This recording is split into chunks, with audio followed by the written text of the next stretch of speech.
Sabarmati online classes में आप सभी का स्वागत है। तो इस वीडियो में हम क्लास 10th सामाजिक विज्ञान के अंतर्गत मोस्ट इम्पॉर्टेंट एक सीरीज स्टार्ट कर रहे हैं, जिसमें हम सभी चैप्टर के इम्पॉर्टेंट बहुविकल्पी प्रश्नों को एक एक करके सॉल्व करेंगे। तो ये हमारा पार्ट 1 है, जिसमें हम इतिहास के फर्स्ट चैप्टर यूरोप में राष्ट्रवाद का उदय, इसके जो महत्वपूर्ण बहुविकल्पी हैं इनको सॉल्व करेंगे। तो चलिए देखते हैं।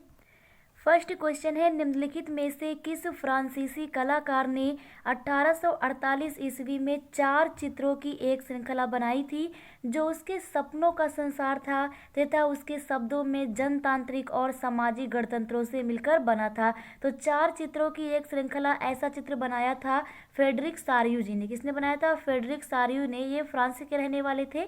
इन्होंने एक ऐसा चित्र बनाया था जिसमें जनतंत्र, गणतंत्र, स्वतंत्रता, उदारता और राष्ट्रों के प्रति मित्रता का दर्शना प्रति दिखाया गया था, यानी कि एक यूटोपिया बनाया गया था। एक कल्पना मात्र इन्होंने एक चित्र बनाया था। किसने बनाया था?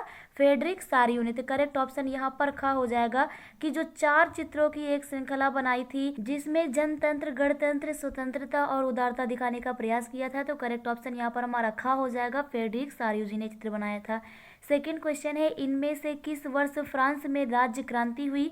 तो अगर हम बात करें फ्रांस की क्रांति की, तो फ्रांस की क्रांति जो है वो 1789 में हुई थी। कब हुई थी? 1789 ईस्वी में हुई थी फ्रांस की क्रांति। और फ्रांस में उस समय जो राजा था वो लुई 16वां था। कौन था? लुई 16वां उस समय फ्रांस का राजा था। तो करेक्ट ऑप्शन यहाँ पर हमारा का हो जाएगा, 1789 ईस्वी में फ्रांस की क्रांति हुई थी।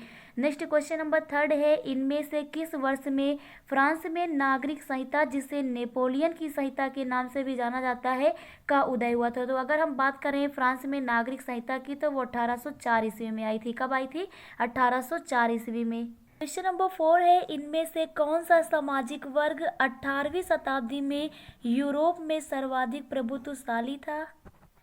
तो बात करें अगर हम 18वीं शताब्दी की, तो उस समय यूरोप में सबसे अधिक जो प्रभुत्वशाली संपन्न वर्ग था वो था कुलीन वर्ग। कौन सा था? कुलीन वर्ग। वही बात अगर हम करें कुलीन वर्ग की, तो जनसंख्या की दृष्टि से यह एक छोटा वर्ग था, लेकिन फिर भी ये प्रभावशाली था। तो करेक्ट ऑप्शन यहाँ पर का हो जाएगा। क्वेश्चन नंबर 5 है, वियना संधि हुई थी। तो जो वियना की संधि है ये 1815 में हुई थी। कब हुई थी? 1815 में हुआ था। तो हुआ क्या था कि 1815 में जो ब्रिटेन है, रूस है, ऑस्ट्रिया है और प्रसा है, ब्रिटेन, रूस, ऑस्ट्रिया और प्रसा, इन शक्तिशालियों के जो प्रतिनिधि हैं ये यूरोप में जाकर के एक समझौता तैयार करने के लिए वियना नामक स्थान पर मिले थे, जिसे वियना संधि कहा जाता है। और ये संधि 1815 में हुई थी। कब हुई थी? 1815 में हुई थी। और इस संधि की अध्यक्षता की थी ऑस्ट्रिया के जो चांसलर थे ड्यूक मैटरनिक ने। यानी कि वियना संधि की अध्यक्षता किसने की थी? तो अध्यक्षता की थी ड्यूक मैटरनिक ने। 1815 में हुई थी वियना की संधि। नेक्स्ट क्वेश्चन नंबर 6 देखते हैं। तो क्वेश्चन नंबर 6 है कि वियना कांग्रेस के सम्मेलन की मेजबानी किसने की थी? तो अगर हम बात करें वियना कांग्रेस के सम्मेलन की, तो इसकी मेजबानी की थी मैटरनिक ने। किसने की थी? मैटरनिक ने की थी। तो करेक्ट ऑप्शन यहाँ पर ए हो जाएगा। क्वेश्चन नंबर 7 है कि ड्यूक मैटरनिक ने किसे हमारी सभ्यता का सबसे खतरनाक दुश्मन बताया है? तो बात करें अगर मैटरनिक की, तो इन्होंने जुसेपे मैत्सनी के बारे में कहा है कि हमारी सभ्यता का सबसे खतरनाक दुश्मन जो है वो जुसेपे मैत्सनी है। तो करेक्ट ऑप्शन यहाँ पर हमारा गा हो जाएगा, जुसेपे मैत्सनी जी के बारे में कहा है। क्वेश्चन नंबर 8 है, निम्न में से किस संधि के फलस्वरूप जो यूनान है इसको एक स्वतंत्र राष्ट्र के रूप में मान्यता मिली? तो यूनान को एक स्वतंत्र राष्ट्र के रूप में मान्यता मिली कुस्तुनतुनिया की संधि के बाद। तो करेक्ट ऑप्शन यहाँ पर घ हो जाएगा। क्वेश्चन नंबर 9 है, निम्न में से यह कथन किसका है? तो यहाँ पर हमें बताना है, एक कथन दिया गया है, यह किसका है? जब फ्रांस छींकता है तो बाकी यूरोप को सर्दी जुकाम हो जाता है। तो जब फ्रांस छींकता है तब बाकी यूरोप को सर्दी जुकाम हो जाता है। ये कथन है मैटरनिक का। किसका है? मैटरनिक का। तो यहाँ पर करेक्ट ऑप्शन हमारा का हो जाएगा। नेक्स्ट क्वेश्चन है कि किस आंदोलन ने भावनाओं और अंतर्दृष्टि और रहस्यवादी भावनाओं पर बल दिया? तो बात करें हम रूमानीवाद की, तो जो रूमानीवाद था इस पे आधारित जितने भी आंदोलन हुए थे उसमें भावनाओं का, अंतर्दृष्टि का और रहस्यमयी भावनाओं पर बल दिया गया था। तो करेक्ट ऑप्शन यहाँ पर ग हो जाएगा। नेक्स्ट क्वेश्चन है 18वीं शताब्दी में ऑस्ट्रिया हंगरी पर इनमें से किस साम्राज्य का शासन था। तो बात करें ऑस्ट्रिया और हंगरी पर, तो इस पे 18वीं शताब्दी में जो शासन था वो हैब्सबर्ग था। किसका था? हैब्सबर्ग का था। तो करेक्ट ऑप्शन यहाँ पर खा हो जाएगा। नेक्स्ट क्वेश्चन नंबर 12 देखते हैं। क्वेश्चन नंबर 12 है निम्न में से किस वर्ष में सेंट पॉल चर्च में फ्रैंकफर्ट संसद का आयोजन किया गया था। तो बात करें अगर हम सेंट पॉल चर्च में जो कार्यक्रम आयोजित किया गया था, एक शपथ समारोह था जिसमें जो सर्व नेशनल असेंबली है इसके निर्वाचित सदस्यों ने शपथ ग्रहण किया था। तो फ्रैंकफर्ट जो संसद है इसका आयोजन किया गया था सन 1848 ईस्वी में। कब किया गया था? 1848 ईस्वी में, 18 मई के दिन। तो करेक्ट ऑप्शन हो जाएगा यहाँ पर खा कि 18 मई 1848 ईस्वी को फ्रैंकफर्ट संसद का आयोजन किया गया था। नेक्स्ट क्वेश्चन कि जर्मनी का राष्ट्र रूपक था। तो जर्मनी की अगर हम राष्ट्र रूपक की बात करें तो जर्मेनिया था। क्या था? जर्मेनिया। तो करेक्ट ऑप्शन यहाँ पर गा हो जाएगा। नेक्स्ट क्वेश्चन नंबर 14 है इनमें से किस वर्ष जर्मनी को एक स्वतंत्र राज्य घोषित किया गया। तो अगर हम बात करें जर्मनी की, तो जर्मनी को एक स्वतंत्र राज्य घोषित किया गया 1871 में। तो करेक्ट ऑप्शन यहाँ पर का हो जाएगा कि जर्मनी का जो एकीकरण था वो पूर्ण हुआ था सन 1871 ईस्वी में।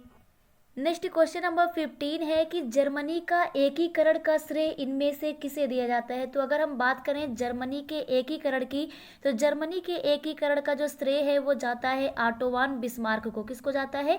ऑटो वान बिस्मार्क को जाता है। तो करेक्ट ऑप्शन यहाँ पर का हो जाएगा। क्वेश्चन नंबर 16 है कैवूर, मैजिनी और गैरीबाल्डी का किस देश के एकीकरण में योगदान रहा। तो अगर हम बात करें कैवूर का, मैजिनी का और गैरीबाल्डी का, तो इन तीनों लोगों ने योगदान दिया था इटली के एकीकरण में। किसके एकीकरण में? इटली के एकीकरण में योगदान दिया था कैवूर, जुसेपे मैत्सनी और गैरीबाल्डी। तो करेक्ट ऑप्शन यहाँ पर हमारा का हो जाएगा। नेक्स्ट क्वेश्चन देखते हैं। क्वेश्चन नंबर 17 है इनमें से किस वर्ष इंग्लैंड तथा स्कॉटलैंड के बीच एक्ट ऑफ यूनियन, क्या चीज़? एक्ट ऑफ यूनियन नामक समझौता हुआ। तो जो एक्ट ऑफ यूनियन नामक समझौता था ये इंग्लैंड और स्कॉटलैंड के बीच था, जिसके फलस्वरूप यूनाइटेड किंगडम यानी कि ग्रेट ब्रिटेन, जो हमारा ब्रिटेन है, इंग्लैंड है, इसका गठन किया गया था। तो ये 1707 ईस्वी में। कब किया गया था? 1707 ईस्वी में। एक्ट ऑफ यूनियन के माध्यम से जो United kingdom of great Britain है इसका गठन किया गया था, यानी कि इंग्लैंड का गठन किया गया था 1707 ईस्वी में। तो करेक्ट ऑप्शन यहाँ पर का हो जाएगा। नेक्स्ट क्वेश्चन नंबर 18 है निम्न में से किस देश को बलपूर्वक सन 1801 ईस्वी में United kingdom of great Britain में शामिल कर लिया गया। तो बात करें सन 1801 ईस्वी में कि बलपूर्वक जो United kingdom of great Britain है इसने आयरलैंड को अपने में मिला लिया। तो करेक्ट ऑप्शन यहाँ पर हमारा गा हो जाएगा आयरलैंड, कि आयरलैंड पर बलपूर्वक सन 1801 ईस्वी में यूनाइटेड किंगडम, जिसे हम यूके के नाम से जानते हैं, तो United kingdom of great Britain ने आयरलैंड को अपने आप में मिला लिया। तो करेक्ट ऑप्शन यहाँ पर हमारा गा हो जाएगा। नेक्स्ट क्वेश्चन नंबर 19 है कि फ्रांसीसी क्रांति के दौरान कलाकारों ने स्वतंत्रता, न्याय और गणतंत्र जैसे विचारों को व्यक्त करने के लिए एक नारी रूपक का प्रयोग किया। तो वास्तव में दो नारी रूपक शब्दों का प्रयोग किया गया था, जर्मेनिया और मॉरियान का। लेकिन अगर हम बात करें कि फ्रांस की क्रांति में किसका प्रयोग किया गया, तो नारी रूपक का प्रयोग किया गया था मारियन का। किसका यूज किया गया था? मारियन का। जबकि जर्मेनिया और मारियान ये दोनों ही नारी रूपक शब्द हैं। तो यहाँ पर करेक्ट ऑप्शन हमारा घा हो जाएगा। मॉरियान का प्रयोग किया था फ्रांसीसी क्रांति के दौरान नारी रूपक शब्द के रूप में। क्वेश्चन नंबर 20 है कि निम्न में से कौन ब्रिटेन का राष्ट्रीय प्रतीक है। तो अगर हम ब्रिटेन के राष्ट्रीय प्रतीक की बात करें तो यूनियन जो जैक है, यूनियन जैक ये ब्रिटेन का राष्ट्रीय प्रतीक है। तो करेक्ट ऑप्शन गा हो जाएगा। क्वेश्चन नंबर 21 है निम्न में से किस स्थान पर मैत्सनी ने यंग इटली जो नामक संस्था है इसका स्थापना की थी। तो यंग इटली नामक जो संगठन बनाया था ये किसने बनाया था? जुसेपे मैत्सनी ने। किसने बनाया था? जुसेपे मैत्सनी ने बनाया था यंग इटली नामक संस्था। और इसकी स्थापना जो है कहाँ पर की गई थी, तो बात करें अगर हम यंग इटली की, तो इसकी स्थापना की गई थी मार्सेई में। कहाँ पर की गई थी? मार्सेई में जुसेपे मैत्सनी ने यंग इटली नामक एक संगठन बनाया था। तो करेक्ट ऑप्शन यहाँ पर हमारा मार्सेई हो जाएगा।